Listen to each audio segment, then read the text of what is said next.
primer acercamiento del tabaco en cualquiera de sus formas es en torno a los 14 años. El adolescente se puede ver, entre comillas, obligado a fumar. ¿Alguien que usa el vapeo como una forma de transición para dejar el tabaco, a nivel oral, tiene alguna consecuencia? Es cuanto menos ridículo. Es fumar igual. No hay tanta evidencia como con el tabaco convencional, pero las repercusiones a nivel sistémico son exactamente las mismas, ¿no? El aumento de la presión arterial, la alteración a nivel cardiovascular. ¿Tú crees que es importante que un paciente que fuma acuda a la consulta con más frecuencia que un paciente que no fuma? Indudablemente sí, porque es un paciente que tiene mucho más riesgo de tener patologías a nivel de las encías, patologías a nivel de la mucosa. ¿Por qué un paciente fumador podría tener más riesgo, por ejemplo, de desarrollar caries o de desarrollar cáncer oral? Todos sabemos que fumar es muy perjudicial para la salud general y seguramente también somos conscientes de que a nivel oral puede manchar los dientes. Pero, ¿cómo afecta realmente el tabaco y el vapeo al resto de nuestra boca? La evidencia nos muestra desde hace 20, 30, 40 años los efectos que produce el tabaco sobre la boca y sobre nuestra salud general. La sequedad bucal, la sangre que no circula bien por las encías, el aumento del riesgo de infecciones, el cáncer oral, el mal aliento, son síntomas y enfermedades poco conocidos por los fumadores sobre su salud oral. ¿Y qué pasa con el vapeo? Nos venden esta alternativa como un método para dejar de fumar, como una transición para cesar el hábito, pero ¿es segura? ¿Genera adicción igual que los clásicos cigarrillos? La industria ha inventado sabores atractivos, un packaging minimalista y un mensaje que muestra una imagen menos agresiva que el formato tradicional. Soy Beatriz Turegano, odontóloga especializada en periodoncia, y hoy desmentimos mitos y analizamos los efectos del tabaco y el vapeo sobre tu salud general y oral. En boca de muchos, by Curaprox, el podcast para descubrir que tu salud empieza por tu boca. Para responder estas preguntas y otras, nos acompaña hoy Milagros Díaz. Ella es más conocida en redes sociales como Doc M. Díaz y bueno, es doctora en odontología, especialista en periodoncia y en implantes y fundadora de la academia Oral MedX Academy, además de ser la dueña de Ñoqui, que está por aquí, un perro precioso. ¿Qué tal, Mila? ¿Cómo estás? Sí, muy bien. Encantada de estar aquí y sobre todo súper contenta de que hayáis invitado también al secretario, a Ñoqui. y bueno, pues muy contenta de que Curaprox esté haciendo esta divulgación sobre temas tan interesantes para educar a la gente, educar a la población y minimizar las complicaciones que pueden aparecer a nivel de la cavidad oral. A largo plazo. Bueno, parece... Yo creo que, Milagros, para empezar, que el tabaco cada vez es un hábito que se critica más, que se ve incluso molesto entre una persona que te está fumando delante, ¿no? Pero yo creo que todos los pacientes que tenemos en la consulta accedieron al primer cigarrillo en torno a la adolescencia y sigue siendo un hábito muy prevalente en la consulta. ¿Tú qué percepción tienes? Pues mira, la verdad es que cada vez son más los pacientes que fuman y que empiezan en esas edades tempranas, y eso no ha cambiado en los últimos años. Según los datos del Observatorio Español del Estudio de las Drogas y Adicciones, hablan de que sigue habiendo de que el primer consumo o el primer acercamiento del tabaco en cualquiera de sus formas es en torno a los 14 años. Vaya. Y esas cifras pues se han mantenido estables. Es cierto que hay ciertas variaciones, porque puede ser que haya adolescentes pues, que fumen solamente el fin de semana. Es cierto que sí que las cifras de adolescentes que consumen tabaco diariamente sí que se han reducido en los últimos años. Uh-huh. Pero lo que está claro es que el tabaco está ahí y que de hecho pues, los adolescentes consumen tabaco. Quizá no a diario, pero bueno, sí que es una sustancia que está entre los jóvenes. A la que se accede de forma temprana. Sí. De forma temprana y que además, pues, con la introducción de otras formas de consumir, como es el vapeo, pues con ese formato, como decías, que es más atractivo, menos invasivo, menos dañino, menos perjudicial. Hay otra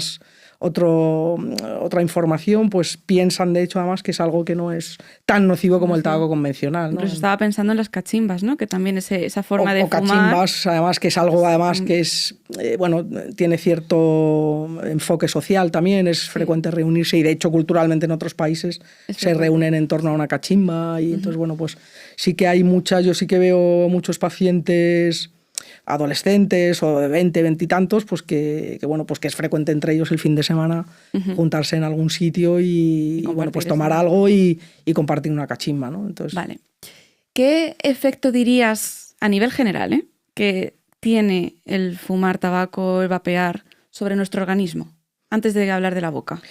Pues mira, te diría que eran exactamente los mismos que el tabaco convencional. La única diferencia es que no hay, al ser algo que se ha introducido en el mercado más reciente, no hay tanta evidencia como con el tabaco convencional, pero las repercusiones a nivel sistémico son exactamente las mismas, ¿no? El aumento de la presión arterial, la alteración a nivel cardiovascular, a nivel pulmonar, diría que son exactamente las mismas. De hecho, ya hay algún caso que hablan de alguna, no sé cómo lo llaman específicamente el nombre los neumólogos, pero es como una especie de inflamación, un edema que hay a nivel del pulmón y que está más asociado ese tipo al vapeo que al tabaco convencional.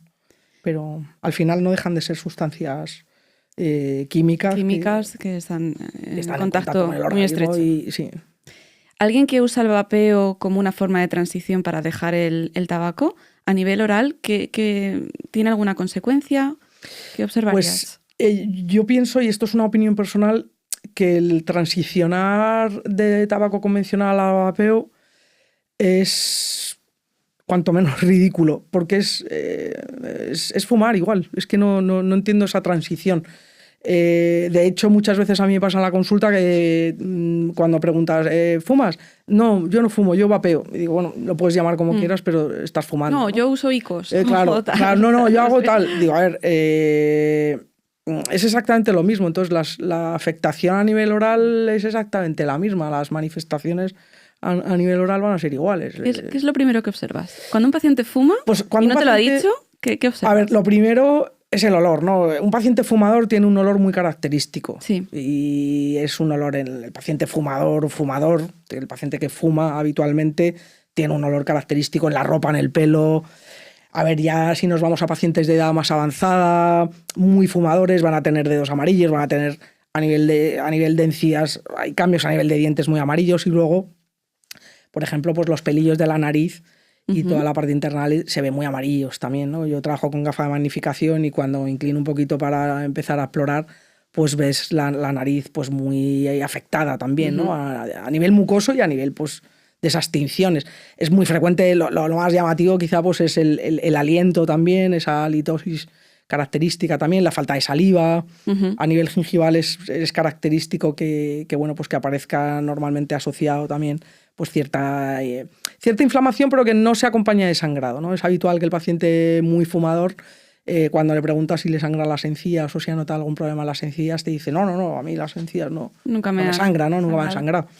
Eso es porque hay una vasoconstricción, el vaso se contrae y eso hace que no haya sangrado. De hecho, una queja frecuente es que cuando el paciente deja de fumar, te dice que le han empezado a sangrar las encías, ¿no? Y que incluso que tose más y que se encuentra peor. Sí, y eso es porque... Es que yo cuando fumaba yo estaba fenomenal, mis encías no me sangraban. Exactamente, ¿no? Yo cuando fumaba yo no tosía, yo no me sangraba y ahora he dejado de fumar y estoy fatal. Pero básicamente es porque la nicotina no deja circular la sangre. Exactamente, ¿no? Los vasos se contraen y al dejar de fumar pues se vuelven a dilatar y vuelven a abrirse, entonces se produce, pues empieza a producirse ese sangrado, empieza el alveolo también a nivel de los pulmones, pues empieza a abrir un poco más y bueno, pues el paciente empieza a notar que se cura, que realmente empieza eso a funcionar. Sí. Exacto. Cuando haces un tratamiento en la consulta y un paciente fuma, ¿crees que a medio plazo el tratamiento es igual en un paciente fumador que alguien que no lo es? Lo que está claro es que el paciente que fuma pues tiene peor cicatrización, es más lenta, es más fácil que aparezcan otras complicaciones, ¿no? Y que aparezcan una serie de complicaciones asociadas, por ejemplo, en extracciones. Pues está dentro de lo normal que puedan aparecer, por ejemplo, alveolitis, ¿no? Que es una alteración del alveolo que cursa con mucho dolor y que es un dolor pues muy intenso y muy severo, ¿no? Entonces, un paciente que pregunta, oye, ¿puedo fumar después de la estación? No. ¿Hasta cuándo? Nunca. Nunca más. Nunca más. De hoy. Claro. Entonces sí que es un poco el educar al paciente. Al final la consulta tiene que ser un espacio también donde educar al paciente en salud. Por eso creo que esta divulgación que hacéis es fantástica porque cuanto más se le explique al paciente y cuanto más hincapié hagamos en todo este tipo de divulgación, pues fenomenal. Que estamos hablando también de una adicción, o sea, el tabaco, el alcohol son drogas, generan adicción en la sociedad, lo que pasa es que se suelen aceptar, ¿no? Pero a mí me pasa de decirle, no fumes.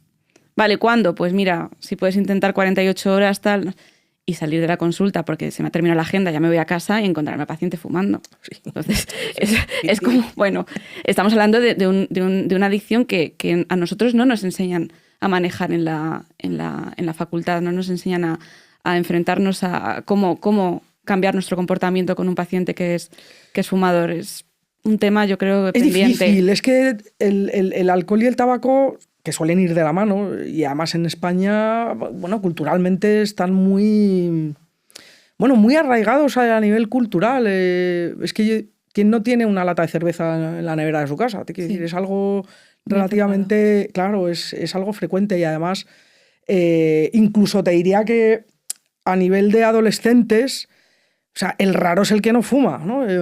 Cuando tienes una pandilla de amigos y tal, a veces yo creo que incluso, y esto es importante tratarlo pues a nivel escolar, a nivel de clínica, a nivel de muchos aspectos, a veces yo creo que el adolescente se puede ver, entre comillas, obligado a fumar, ¿no? Entonces, no porque le guste, no porque le aporte nada, porque realmente fumar no aporta nada. Lo que pasa es que está claro que es una adicción, es una droga, ¿no? Hay una dimensión psicológica muy importante. Entonces hay una dimensión psicológica, como tú bien dices, en la que a veces los adolescentes, pues es que toda la pandilla empezó a fumar y tal, y te hacen un poco de presión para que lo pruebes. Yo recuerdo cuando era chavalita en vacaciones y tal, pues al final toda la pandilla empezó a fumar.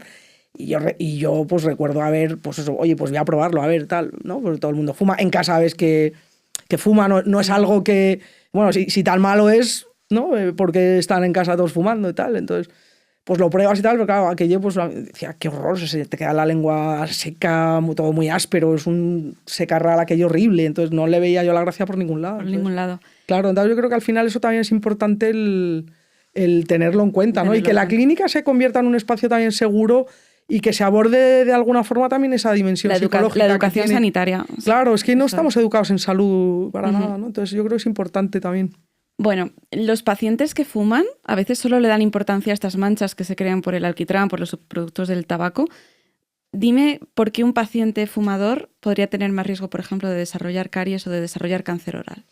Pues, en relación con el tema de las caries, el tabaco produce una disminución del flujo de saliva. Debido a esa vasoconstricción, y especialmente pacientes muy fumadores, hay una reducción del flujo de saliva. La boca está más seca. La boca está más seca, la boca está más áspera, hay menos digamos, hidratación del medio oral, de la boca, y esa reducción, junto con otra serie de factores como puedan ser la dieta, sabemos que la caries es multifactorial, son varias causas las que la producen, pues el hecho de tener poca saliva hace que sea más fácil que aparezcan ciertas caries, sobre todo en zonas pues, que son a lo mejor más difíciles o que no tienen tanta, anatómicamente, pues tanta retención como va a ser de alimento, ¿no? Entonces es importante tener en cuenta el hábito de fumar, qué se fuma, cómo se consume ese tabaco y relacionarlo también con otros aspectos pues de la dieta, de bebidas, de hábitos, de otras cosas que también tienen relación.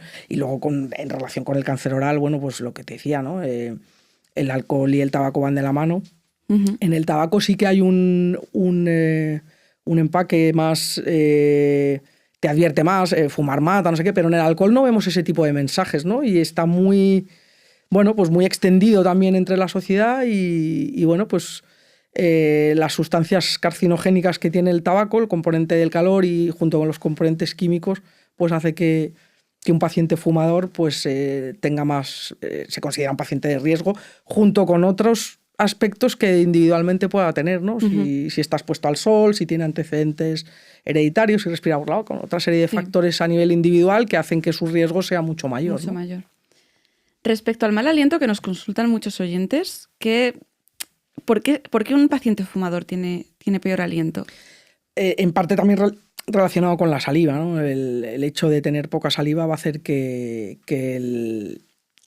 que ese aliento provocado por las sustancias del tabaco pues se produzca pues ese aliento tan característico, ¿no? Entonces, yo sí detecto... La mala higiene y la falta de saliva, pues al final... Justo. Yo sí detecto, claro, por ejemplo, en la consulta, cuando un paciente le voy a explorar y fuma, la zona donde apoya el cigarro, que suele ser estos dientes de delante, es una zona con muchísimo más sarro, ¿no? Entiendo que es porque esa zona es la que tiene menos saliva, ¿no? Esa zona es la que tiene menos saliva y también en parte porque el conducto de la saliva, siempre los pacientes suelen acumular más sarro en la zona anteroinferior, porque justo el conducto de la saliva sale por detrás. Entonces es una zona en la que si no hay una remoción buena de la placa, de si el paciente no se cepilla bien, si no tiene un cepillado adecuado, junto con esa fuente local en esa ubicación, va a hacer que el paciente pues tenga más sarro en esa zona, ¿no?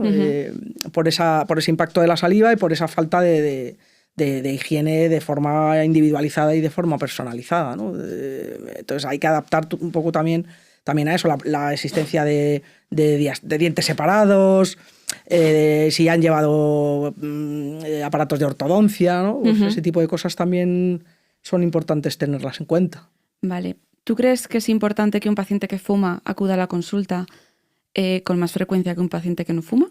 Sí, ¿A revisión? Creo que indudablemente sí, porque es un paciente que tiene mucho más riesgo de tener patologías, a nivel de las encías, de tener patologías a nivel de la mucosa, el riesgo de cáncer que hemos hablado. Entonces, bueno, pues hay que considerar que es un paciente que debería pues tener un proceso de revisión mucho más fluido y mucho más... Y que tenemos que enseñarle también esa educación de autoexplorarse en casa, sí, es muy importante. Es imprescindible, es fundamental que a todos los pacientes, y yo siempre que tengo ocasión lo digo, que no perdamos la oportunidad de enseñar al paciente a que se autoexplore. Es imprescindible.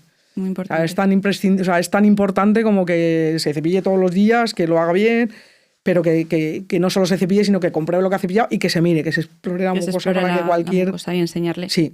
¿Crees que debería ir a un dentista general o hay algún especialista en la odontología que digas tiene más conocimiento sobre este tipo de cambios que pueden ocurrir en un claro, sin duda, cualquier odontólogo debería estar capacitado para afrontar este tipo de pacientes, ¿no? Lo que ocurre es que es muy fácil el prohibir, ¿no? Oye, no fumes, no tal, no cual, cepíllate mejor, ¿no? Pero hay que ver al paciente como no es fácil dejar de fumar, es que no es fácil dejar de fumar y tenemos que proporcionar herramientas para facilitar eso, ¿no? Y tenemos que tener, sobre todo, plantearnos metas y ayudas al paciente, no solo que sean prohibiciones, sino darle facilidades y que nuestro equipo en la clínica pues se haga competente para ayudar a ese paciente. Y que... Es fácil hacer un trabajo que llevamos tiempo con el paciente y que alguien diga, no, pues... Claro. Bueno, hablando ahora entonces del vapeo, por lo que tengo entendido, aparte de estudios in vitro que se hacen fuera de... que no es todavía en grupos, en muestras muy grandes de pacientes, los efectos a nivel oral y general, lo has comentado antes, pero serían más o menos igual. Son más o menos similares, sí. En un paciente que fuma tabaco normal. Sí. O sea, que no ves mucho cambio. No. Y si a un paciente, por ejemplo, le acabas de colocar unos implantes o le vas a colocar una muela del juicio, el tema de que haya fumado, nos has comentado que puede retrasar la cicatrización, que puede generar estas alveolitis y demás. Entonces, a largo plazo, entiendo que un implante en un paciente fumador va a tener más riesgo de ser rechazado o perdido que en un paciente que no fuma.